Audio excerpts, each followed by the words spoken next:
Chers étudiants, bonjour.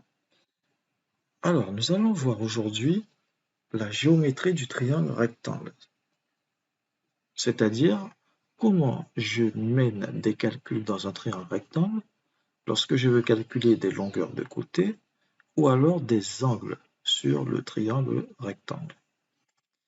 Par exemple, si j'ai un triangle rectangle ABC, donc ici le B, l'angle droit ici se trouve en B puisque j'ai le symbole de l'angle droit ici.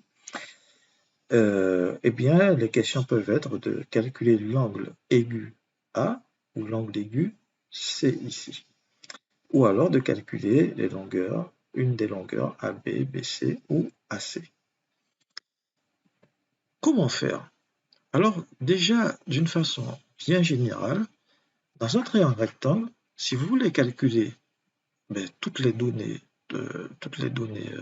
manquantes, il suffit d'en connaître deux. Donc, deux données doivent être connues, soit de longueur, ou alors un angle et une longueur. Donc si vous connaissez deux données, donc soit de longueur, soit un angle et une longueur, eh bien vous pouvez calculer toutes les autres données sur le triangle rectangle. Alors nous allons commencer par la chose suivante, donc la problématique suivante. Donc si j'ai deux longueurs ici, comment je calcule eh bien la longueur manquante? Donc la longueur qui manque. Longueur qui manque. Eh bien pour cela, on utilise le théorème très connu de Pythagore. Donc ce théorème me permet, dans un triangle rectangle, bien de calculer la longueur manquante, connaissant deux longueurs. Alors, j'attire votre attention sur le fait que lorsqu'on utilise le théorème de Pythagore, la première chose à faire, c'est de spécifier que l'on est dans un triangle rectangle et de le nommer pour que le correcteur sache de quel triangle rectangle il s'agit. Donc, ici, que dit le théorème de Pythagore? Eh bien, il dit que le carré de l'hypoténuse est égal à la somme des carrés de l'angle droit. Donc, pour utiliser Pythagore, il faut juste savoir où se trouve l'hypoténuse. Donc, l'hypoténuse, par définition, c'est le côté qui fait face à l'angle droit. Donc ici, l'angle droit est en B, l'hypoténuse, c'est le côté AC. Alors, je répète, donc Pythagore me dit que le carré de l'hypoténuse est égal à la somme des carrés des côtés de l'angle droit. Donc j'écris AC c'est l'hypoténuse, donc AC carré, eh bien c'est égal à la somme des carrés des deux autres côtés. Voilà. Alors maintenant, je vais prendre deux cas de figure. Imaginons que on me donne ici 8 et 7. Alors notez une chose, c'est que j'aurais pas pu mettre 7 à la place de 8, inverser le 7 et le 8, pour une raison toute simple, c'est que l'hypoténuse est toujours le plus grand côté d'un triangle rectangle. Donc je ne peux pas mettre le 7 ici et le 8 sur AB parce que un tel triangle ne peut pas exister. Un tel triangle rectangle ne peut pas exister. Donc l'hypoténuse est toujours plus grand que les deux autres côtés. Par conséquent, vous voyez, quand je vais calculer BC, puisque la question sera ça, de calculer la longueur manquante, nécessairement, je dois trouver quelque chose de plus petit que 8, puisque 8, c'est l'hypoténuse. Alors, maintenant, il me suffit simplement de remplacer les nombres par leur valeur. Donc là, je remplace, j'obtiens 8 au carré, qui est égal à AB au carré, c'est-à-dire 7 au carré, plus BC carré. Alors, attention à ne pas confondre 8 au carré et 2 fois 8. 8 au carré, c'est 8 fois 8. 2 fois 8, c'est de 8 deux fois, mais pour l'addition, c'est-à-dire que c'est 8 plus 8, ça fait 16. D'accord? Donc 8 au carré, ça fait 64. Ici, j'obtiens 7 fois 7, 49, plus BC carré. Et donc, on obtient que BC au carré, eh bien, je regarde, j'ai 49, je regarde combien je dois lui rajouter pour avoir 64.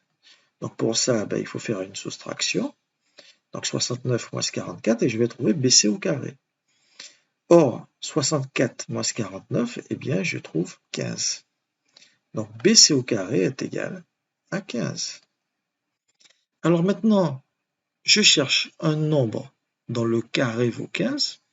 Donc ici, BC, donc si je l'élève au carré, ça doit valoir 15. Alors si j'essaye, je fais à tâtons, je remarque que 3 au carré, ça fait 9.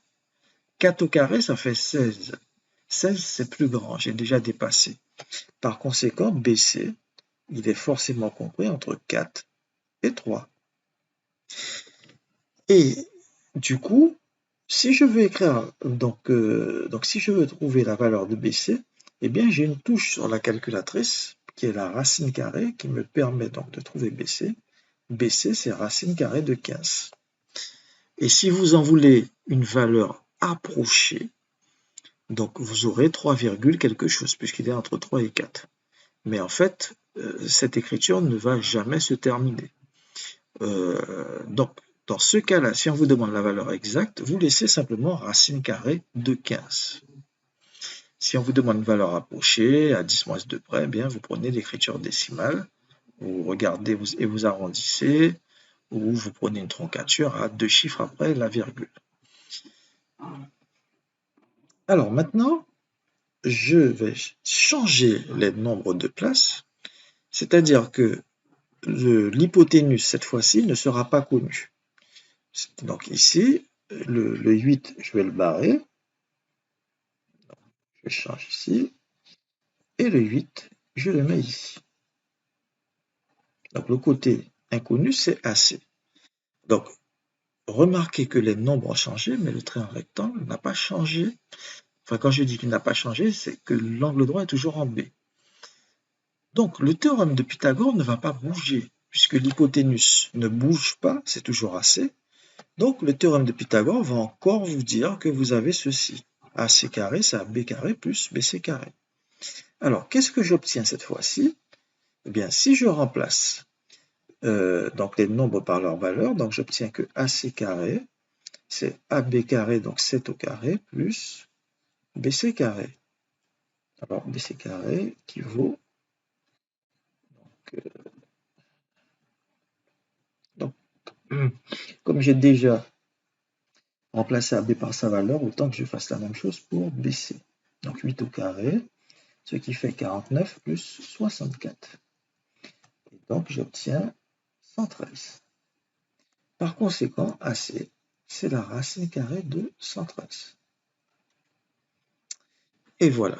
Donc nous avons vu comment calculer la longueur du côté manquant dans un triangle rectangle lorsque l'on connaît lorsqu'on connaît deux côtés.